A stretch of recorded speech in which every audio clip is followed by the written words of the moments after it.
Muy buenas chicos, soy Orcus. Para quien no me conozca, soy un jugador que ha estado varias veces en el top 1 de Radiante, de Valorant. También he tenido récords mundiales de AIM, llevo jugando de los 9 años a shooters y más de 25.000 horas registradas a día de hoy, 11 de febrero, acabo de mirar la fecha, que estoy grabando el vídeo justo ahora. Y vengo a grabaros el vídeo de por qué no estoy en un equipo competitivo, puesto que a diario me lo preguntáis en el chat de Twitch de Orcus, ¿por qué no estás jugando en un equipo?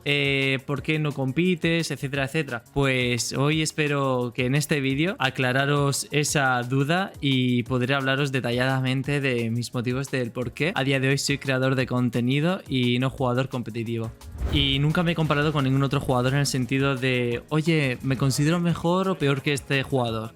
Eso no ha estado en mi mente. En mi mente siempre ha estado el, voy a compararme conmigo mismo y en base a mis errores voy a intentar ser mejor que mi yo del ayer. Es decir, cada día intento ser mejor que el día pasado. Y así, cometiendo errores y no cometiéndolos también, obviamente, voy aprendiendo, teniendo experiencias y mejorando en base a esto. Entonces, yo desde siempre he querido ser el mejor jugador posible que pudiese llegar a aspirar, como he comentado antes, y he tenido muchísimas experiencias tanto a nivel competitivo de equipos y de mixes y de simplemente jugar for fun con amigos, hasta en el tema de las rankeds, de las competitivas, del sistema del juego propio. He jugado muchísimos shooters, Quake Arena, Call of Duty 1, el 2, el 4, Modern Warfare 2, Counter-Strike Source, Counter-Strike Global Offensive, Valorant a día de hoy, donde estoy full focus, y siempre he querido llegar un paso más allá y querer ser el mejor en aquello a lo que hago. Lógicamente hay momentos que me va mejor, momentos que me va peor, todos tenemos días buenos, días malos. Y fue en septiembre de 2017 cuando, animado por unos amigos, yo empecé a hacer retransmisiones en directo en la plataforma de Twitch y no me lo tomaba muy en serio los 2 primeros años, puesto que no había muchas más personas viéndome. Claramente en aquel entonces pues yo empecé y tenía 10 espectadores, 15, 30, 40 y claro, también tenía mi trabajo aparte, era entrenador personal y también estaba estudiando posiciones, con lo cual no tenía tiempo para estar dedicándome full serio a Twitch y que tampoco lo veía como una salida a largo plazo, por lo menos en aquel momento. Y de repente empecé a crecer. Muchas personas que me descubrían les asombraba cómo jugaba y acababan quedándose por cómo soy como persona. Y llegó el punto en el que tuve que dejar hasta mi anterior trabajo y sacrificar muchas más cosas para poder dedicar full tiempo a esto.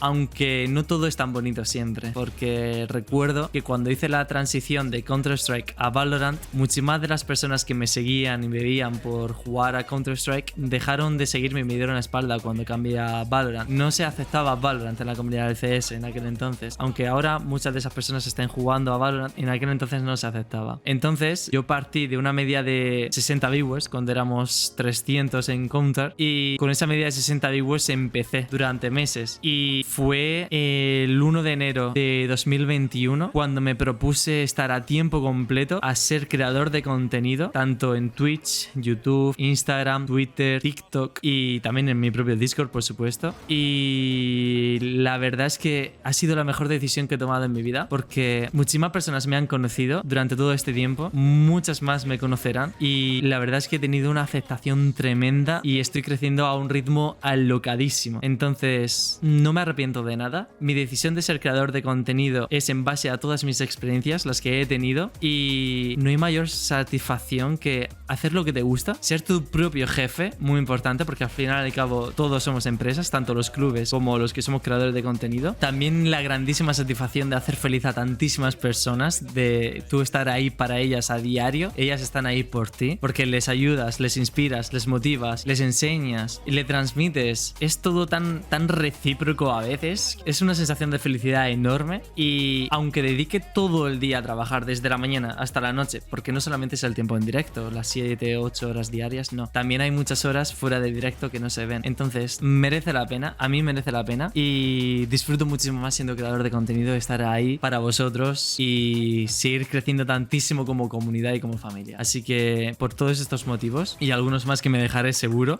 por estos motivos soy creador de contenido a día de hoy. Aunque no cierre la puerta de forma extrema a poder escuchar escuchar ofertas de clubes de jugador, el tema de creación de contenido es lo que más me enorgullece y puesto en una balanza es lo que más pesa, con lo cual es mi decisión, la tengo bien clara y quería hacer un vídeo para que sepáis todas las razones y no simplemente algo breve, porque con un comentario breve sé que hay muchas personas que pueden no entender bien el contexto y he tratado de explicar el contexto lo mejor posible desde mis inicios para que entendáis el porqué de mi decisión. Y con esto, chicos, os vais a hartar a ver a Tito Orcus por mucho tiempo. Esperemos, por favor, que no me pase nada. Y dicho esto, nos vemos en los siguientes vídeos. Un besazo, nos vemos en los directos.